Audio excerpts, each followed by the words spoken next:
A long line formed this morning out the front door and down the sidewalk of Hollywood Gaming at Mahoning Valley Racecourse. When the doors opened, people filed in, wanting to be among the first to try out the new slot machines. Legalized casino gambling has finally arrived in the Mahoning Valley.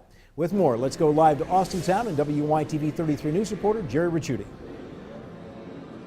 Stan, that line you just referenced was so long at one point when the doors opened, it took 6 minutes for all of them to come streaming in these doors to my left.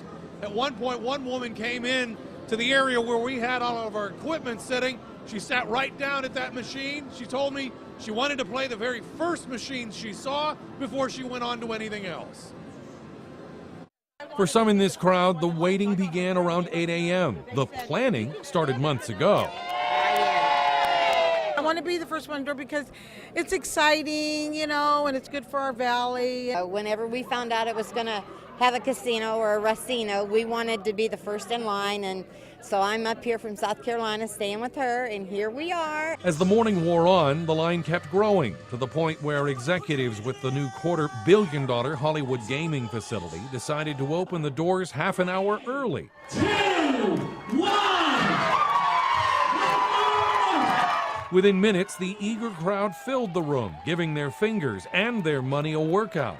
Pat Dowling drove down here from Andover to try her luck on these new machines.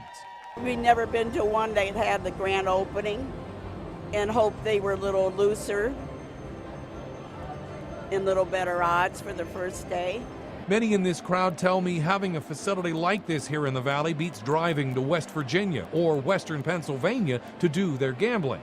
It's nice having this close to us. It's fun, it's something to do. We like the penny machines. I like it, but then it's a little frightening because we might be here more often than we go an hour or so away. While that may be music to the ears of the Penn National executives, the company's president says he knew years ago this area would be successful based on the number of junkets flying from the Valley to Atlantic City.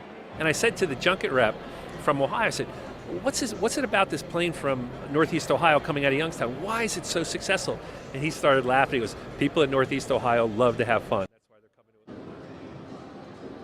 it. And on the subject of having fun, Penn National officials told me just before we went on the air, just today they've paid out $30,000 in jackpots. That'll make a lot of people happy, and Penn National folks, if that keeps up, could be happy for some time to come. Live in Austintown, I'm Gerry Ricciutti. Stan? All right, Jerry, thanks a lot. Now, whenever Penn National opens new casinos, it likes to highlight well-known local celebrities to help with the grand opening. And who better to represent Youngstown than former boxing champ Ray Boom Boom Mancini? He was part of today's ribbon cutting. Casinos have long been great venues for boxing, and Boom Boom says he'd love to see professional boxing come to Austintown. Casinos and boxing go hand in hand. That's a natural. And I have a relationship with every major promoter. And I would hope that the Hollywood Casino would give me an opportunity to go out there and see if I can help bring some major fights here. Very meaningful for us. Now, 33's Gerry Ricciutti did ask Penn National officials about bringing in boxing. Gerry was told that boxing works best at casinos with table games. Austintown has only slots and does not have enough space for boxing matches.